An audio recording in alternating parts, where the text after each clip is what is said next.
said that you want me.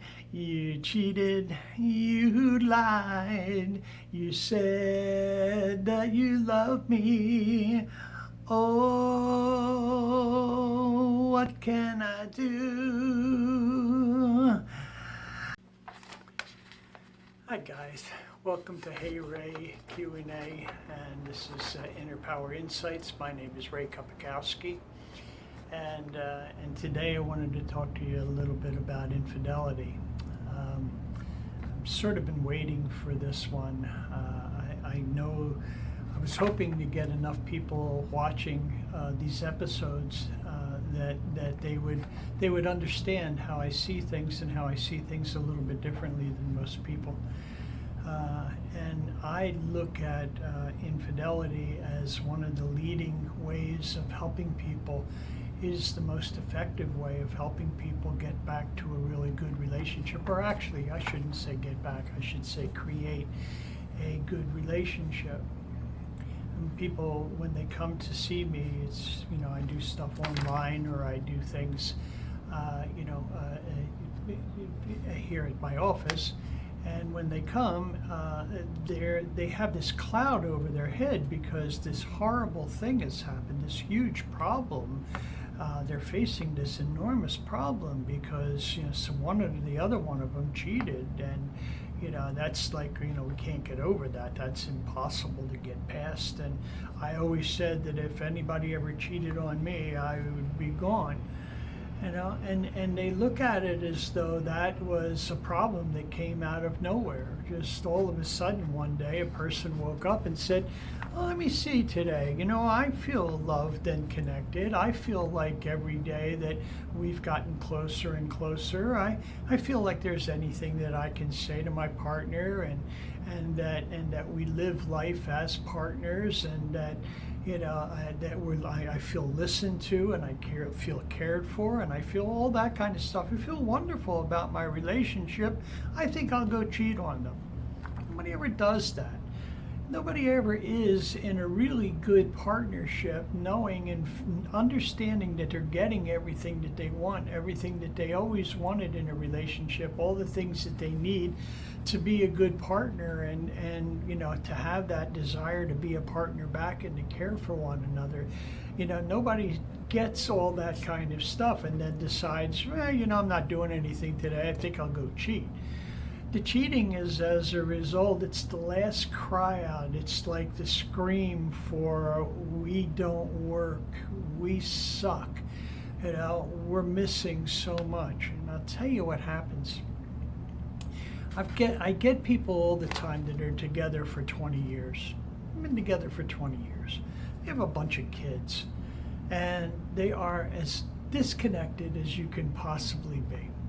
They're living lives separately, basically separately, in the same house. They have routines down that work for them. They're not connected. They don't feel loved. They feel empty. They don't feel listened to.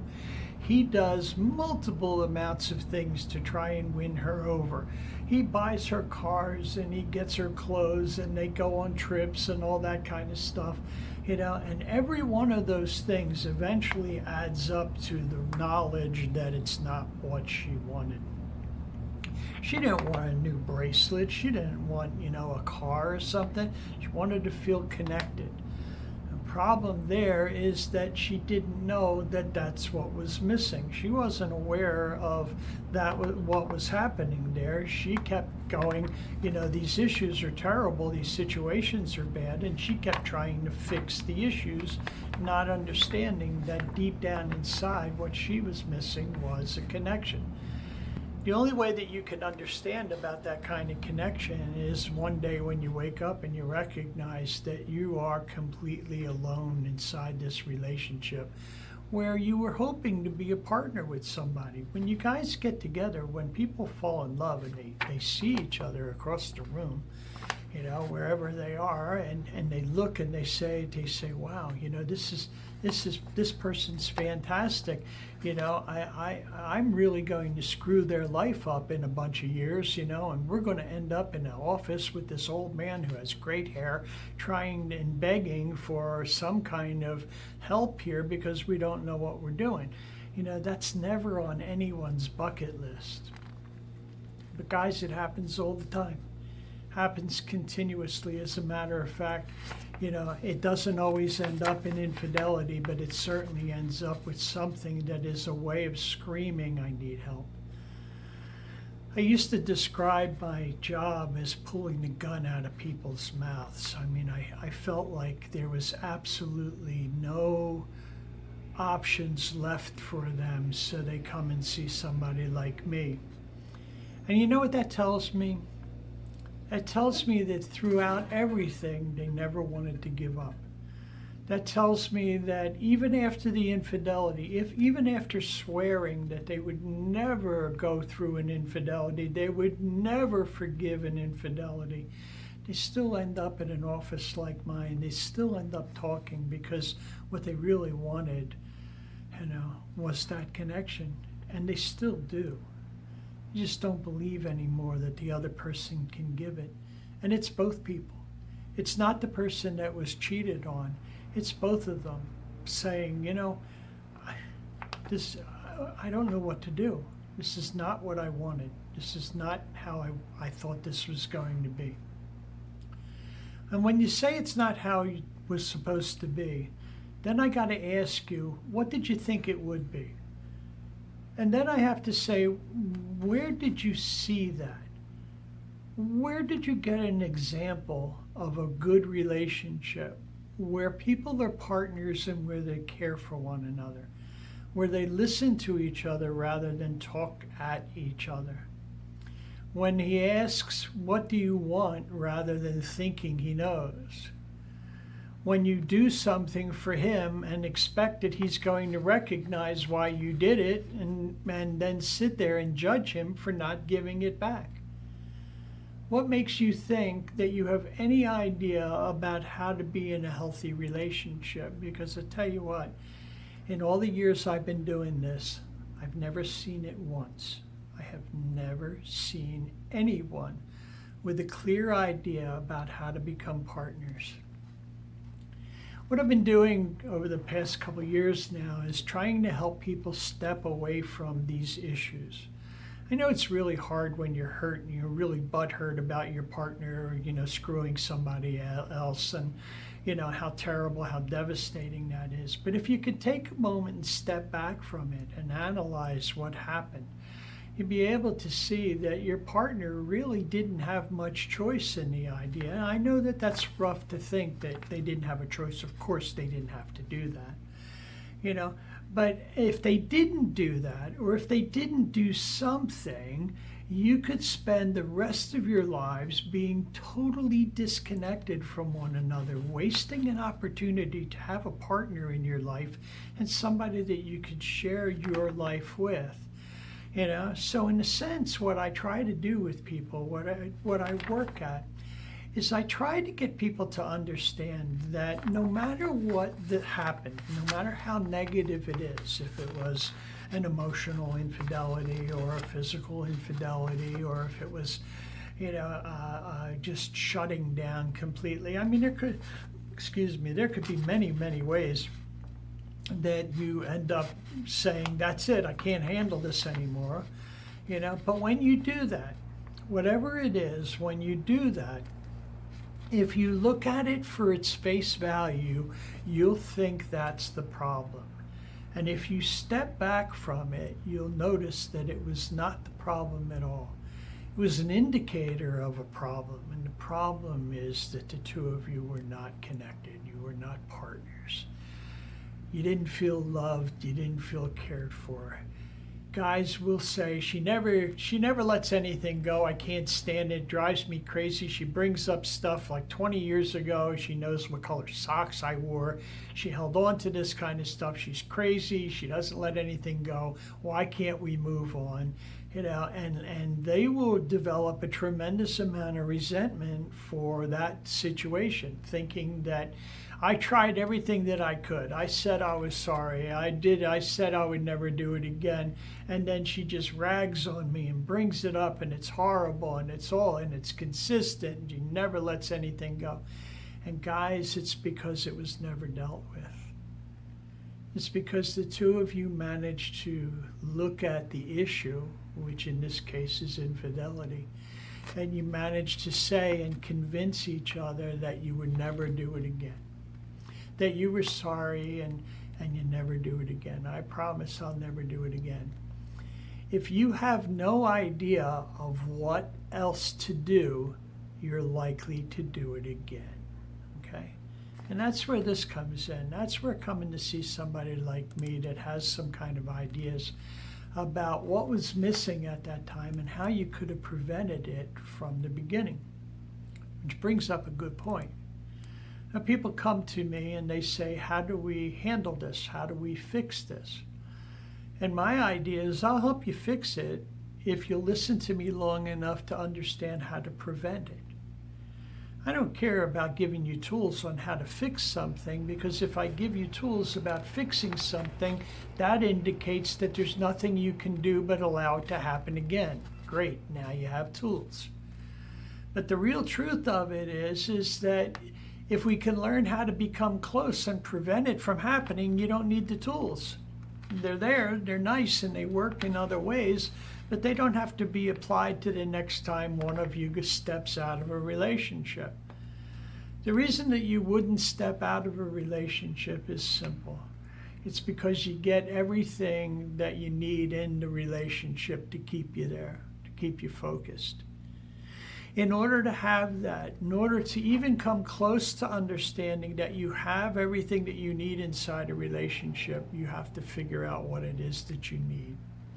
You have to have a partner that will listen to you and that you can listen to them, and you can decide that it's more important to take care of your partner. It's more important to listen and care for your partner so that your partner has everything they need, so that your partner is strong and has a great root in the relationship. You want them to have that so that you can learn how to trust. If your partner says they want a great relationship and you say, what does that look like to you? What does that great relationship look like to you? And you give them what it is they say they want. In other words, they know that they're your priority. They know that you always have their back, that you listen to them, that you care about them, that you definitely want a good, solid relationship, that you're in it for the long haul. They're not likely to want to cheat. They're likely to want to protect the partnership and their partner because they're getting what they want. And it's the same thing in reverse. Two people deciding they want a good relationship. What do we do? If I decide that I want a really good relationship, that's entirely up to me to get it. So the way that I know how to get that is I know how to make sure that my partner is going to be in this relationship, get what she needs, get what she wants. Then I don't have to worry about her cheating. I don't have to worry about her going out. Because anytime that something is missing inside the relationship, she's going to try and protect the relationship. Not me. She's going to try to protect the relationship because she has a good relationship. So if I'm doing something that is counterproductive towards our relationship, she's going to feel a responsibility to come to me and say, listen, dummy, you said you wanted a good relationship. The steps that you're taking right now are not going to get you what you want. So as your partner, I'm not saying this to judge you. I'm saying this to protect you and to protect our relationship. I do believe that you want a good relationship. I really do.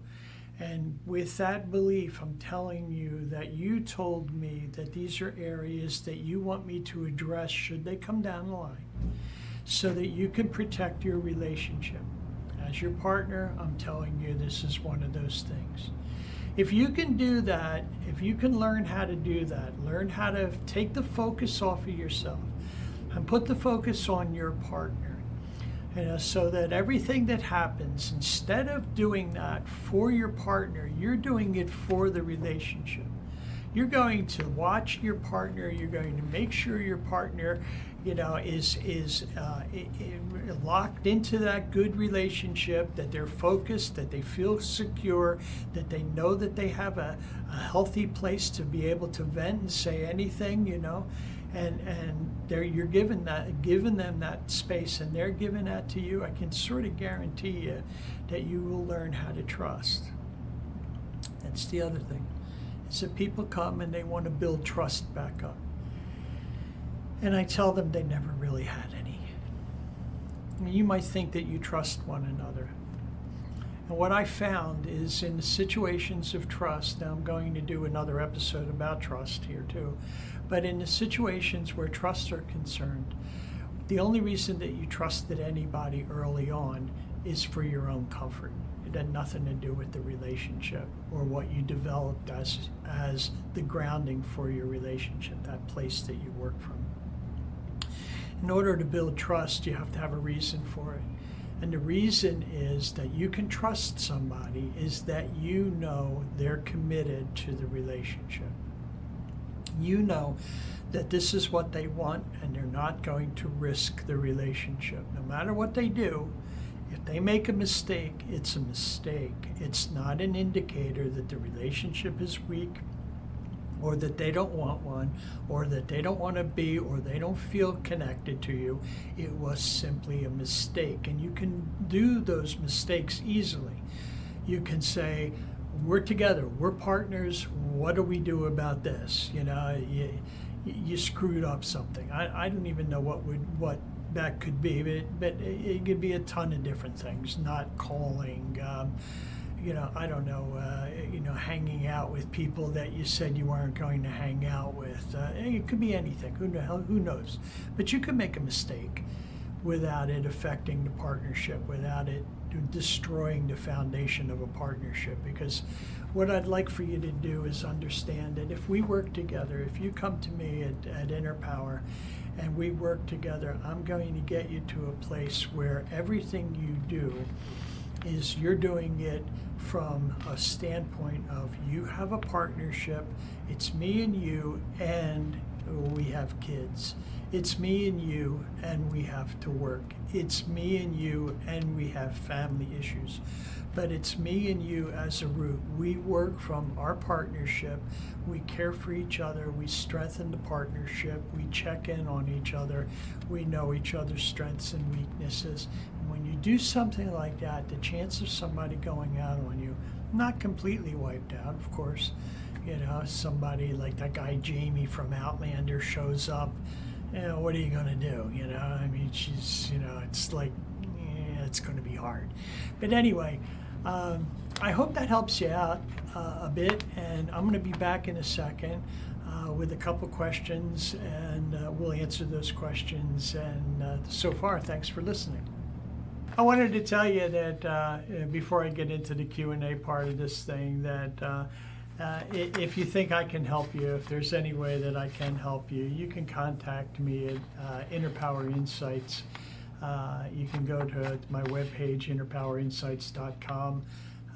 You can call me at 602-487-4805.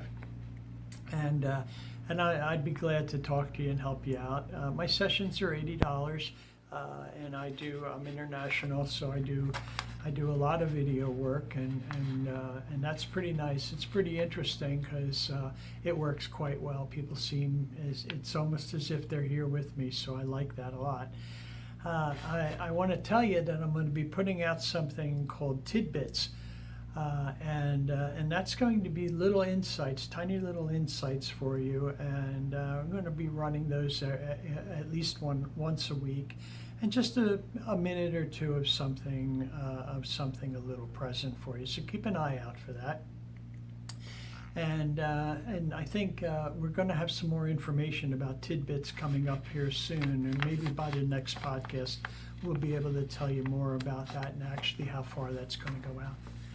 So anyway,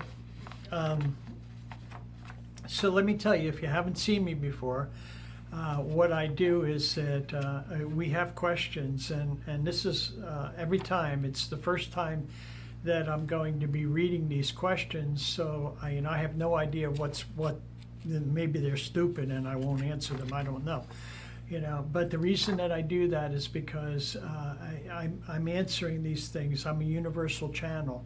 And so in order for me not to prepare myself or think in my mind set something up, I want to be as have as little knowledge as you do about what these questions are. So they are going to be channeled, okay?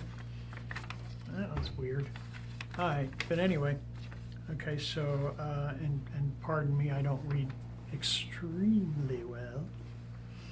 Okay, so the first question, my boyfriend and I just broke up. I went to the mall, well, that's a good place for grief, alone. And after work, I went to get him a really expensive suit he had been waiting for. I grabbed the suit and I'm heading out, and there's my boyfriend at the food court holding hands with a coworker of his, sharing a drink. I snapped a photo and confronted him at home, and he stayed calm as day, looked at me and said, "Jess, you and I haven't had the exclusivity talk." Ooh. 4 months. And I didn't think that talk was needed after we became romantic, and intruded him to my parents? Well, you should never intrude somebody to your parents. That's a mistake. She introduced him to her parents. Am I the crazy one? Not entirely sure that fits into the area of infidelity, honey. There's a lot of growing up that's going to be really important for you, and I'm glad that you're looking into these kinds of situations. You want to know, you want to take hold of this thing and make your next relationship more about you. You want to find your power in this situation, as a young lady, and what it is that you want, what you expect. When you do that, what you're going to learn from this situation is that communication probably would have been really good for you, to be able to talk about these things and say what it is that you thought, what you expected, because you didn't know, and you didn't know to ask, where was he at in this relationship, and that's pretty typical in the beginning. If you learn about having a good relationship, if you decide that you want a really good relationship, you're also going to end up taking the responsibility for what it is that you want. And in doing so, you're going to learn that there's a lot of things that you want to ask and a lot of things that you want to know before you give, okay, you can't really stop giving your heart away, but you can protect yourself in the meantime. So you really do like this guy. And if he's not in the relationship, if he's not committed to the relationship, then be able to to find out what he's thinking about. Is he just enjoying himself and waiting to see what happens? That's not bad. That's not bad. You jumped in pretty deep, pretty quick, intruding him to your folks, and and that's not bad too. But when you do those kinds of things, learn about the things that you want to know ahead of time so that you don't get blindsided by this. I suggest that you run a list of questions for yourself that you want to have answered. You want to have these things checked off. Is he thinking about being in a committed relationship? How far out of the last relationship is he? What does intimacy mean to him? Is he going to be intimate with other people, with other women? Or you want to have those kinds of questions. You want to be okay in asking those kinds of things without thinking about losing him. Don't let anything to chance. If you think you're going to lose him, and you lose him, then you didn't have him. Okay? So stay out of malls. I mean, God, who goes to malls anymore? I don't get it. Shop online. I'm messing with you. I hope you get this. And I really do wish you luck. And you just absolutely sound adorable. And don't worry, there's so much to learn before you really get into a heavy relationship and something that is going to work for you. There's a lot of those questions I'm telling you to put together are questions that are going to come as from having experiences like you just had. Okay, so once again, if there's any way that I can help you, send a question to Hey Ray Q&A at innerpowerinsights.com, and I'll be glad to try and get back to you. Okay, bye-bye. Question 2. Phone help with question marks. What to do about cell phone privacy? Every relationship I've had since high school has had a relationship go relatively smoothly until I catch a glimpse out of nowhere on his phone. Usually the dude starts acting weird after a girl's name pops up on a text alert.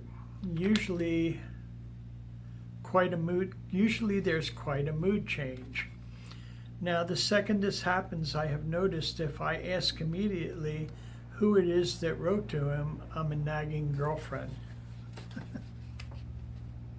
Oh, there's more, I'm sorry. If I let go and try to be cool, it's all I can think about. My stomach turns, here we go, we're getting into it. My stomach turns and usually drives me insane. How do I deal with phones and outside communication with loved ones?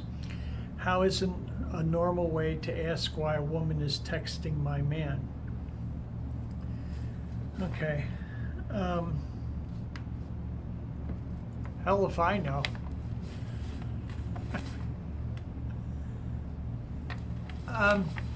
Okay. It really depends on the stage that the relationship is at. It sounds to me like this is very early on. And I would say that the important thing right now is to be able to see those notices and to be able to talk and say that you're uncomfortable seeing those kinds of things. And not that you don't want to see them, you want to know that they're there, but you want to be comfortable when they happen.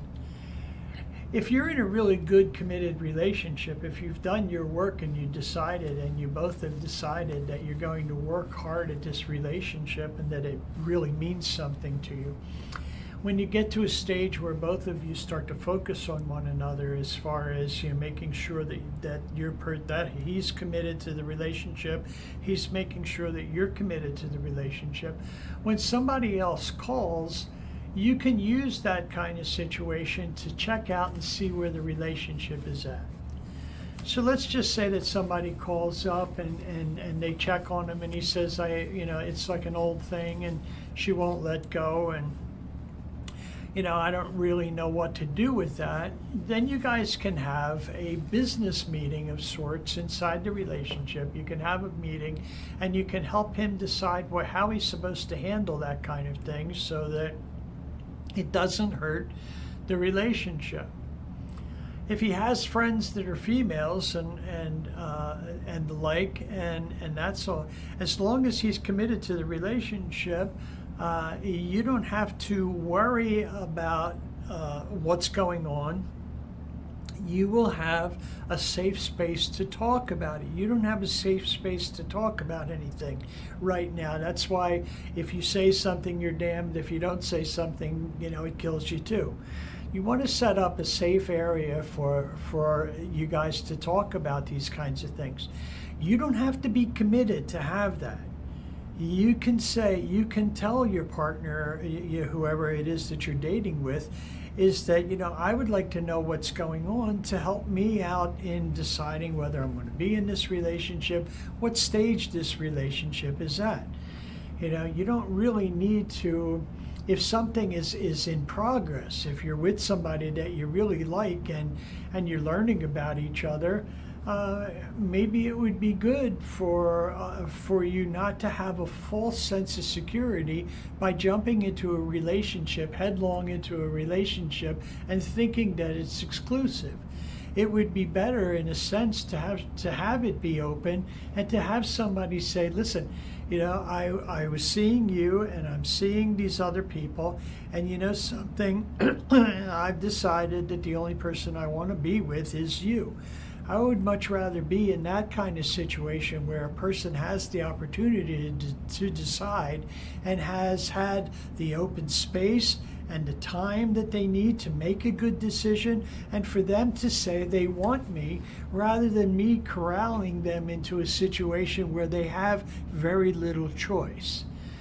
So take your time, breathe during this time, try to set up a situation where that person, where you become friends, and where you're looking at the idea of having a happy, healthy relationship. And you can actually broach that idea is that, listen, we don't have to have a healthy relationship right now. We don't have to be in a relationship right now. But I want to know that that's something that you would want to do. Is that something that sounds good to you? And have you ever heard about that? Do you have a plan on how to do that? Will you tell me when you think it's me? You may not be able to hang during that time. That's okay. That's okay. But that's for you to know and not for you to manipulate.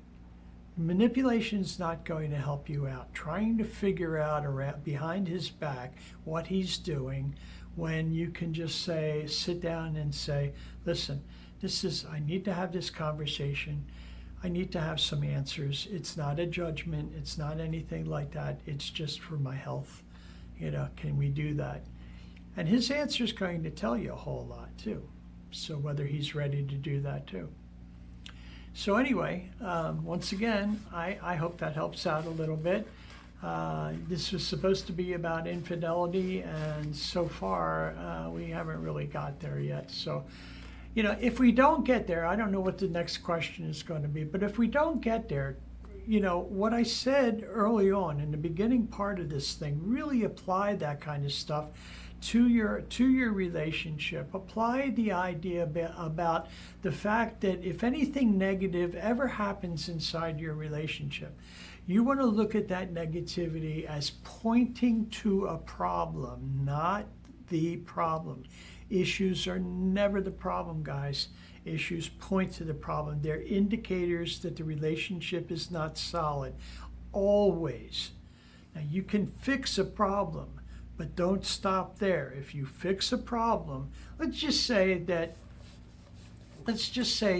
that you don't feel secure because you saw someone's picture on his camera. And you said, that picture makes me really, really upset and really insecure, and I wish you would never have another girl's picture on the camera. And he said, okay, no more pictures of girls on camera. That's an issue. And if you never see another girl's picture on a camera, you will still be insecure. You will still feel like disconnected. You will still feel like there's a big hole there, because just because the issue is done doesn't mean that the problem got fixed. That means that it was a missed opportunity. So if you notice anything that's driving you crazy, if an issue comes up, make sure once the issue is dealt with, then you find out what the problem was and deal with that. Okay? That's another one of those things. If you don't quite understand that, give me a call. I'd be glad to help you out. Inner Power Insights. And you can reach me at 602-487-4805. All right, so let's see here. So, okay. I wonder if this is going to be infidelity. I don't know. Okay, so the next question is, my husband left me for a man. Talk about setting off an atom bomb to my self-esteem. We're actually on okay terms, not fabulous terms, but I mean, I was married to him for 5 years. There were no signs. I do love him, and that weirdly makes me okay that he found someone he can love 100%. But there is a weird feeling that I'm feeling, and my self-esteem is at a record low.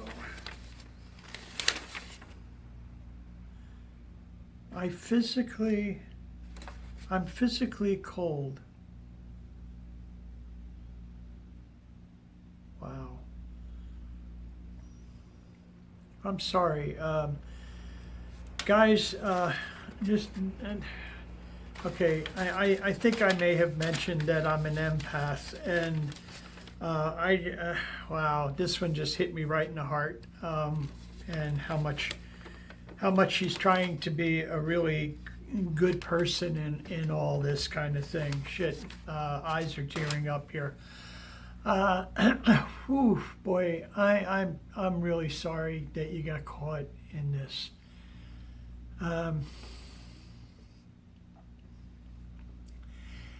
Yeah, that's a really rough thing. It's infidelity in a sense that, that obviously he had to step outside of the relationship, but it doesn't pertain in a sense, because here's a person that was living a life that was really incomplete and probably in some terrible pain and terrible difficulty. The feeling that I picked up on were two people that really did care about each other, really did love each other, but were not made for each other. And and probably right now, especially in the way that we work in relationships, I too am glad that he found somebody, and that he was able to take care of that situation. As far as you're concerned, absolutely none of this was your fault. You actually made a situation for a person to be able to exist inside a situation that was very uncomfortable for them, both personally and in a relationship. I think that you are a magnificent person. Yeah.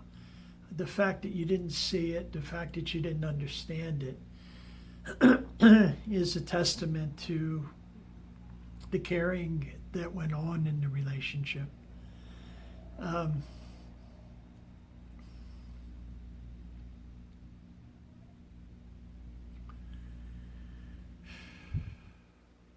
The trust that you're going to need for yourself will come.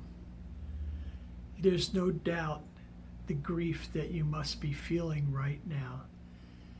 And you probably feel pretty stupid, but I'm telling you, don't do that. Don't do that to yourself. Recognize that you played a part, and an important part, in someone's life, and that and there's probably a lot that you can gain from it and a lot that you can learn. Take some time before you try and decide to get through and get over this. Take some time for yourself. Relax. There's somebody out there, and now you have an opportunity to get everything that you deserve. So this is hard for me, because there's so much that I have going on in my mind right now that I don't feel comfortable in saying to you. I don't want to push you too far too quick. I believe that a recovery is necessary for you. If you get this, keep me in mind, and as things move on, I hope you'll contact me. And I do wish you well.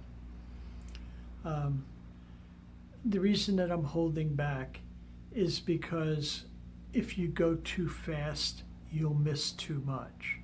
So trust me right now in caring for yourself and finding different ways of looking at the way that you talk to yourself. There's balance in everything that we do and everything that we say. There's universal balance. If you feel stupid, There's reasons that you should feel smart, and there's reasons that you should feel blessed in this situation. So find those. And don't allow yourself to stay on one side of this road. There's a lot to learn, okay?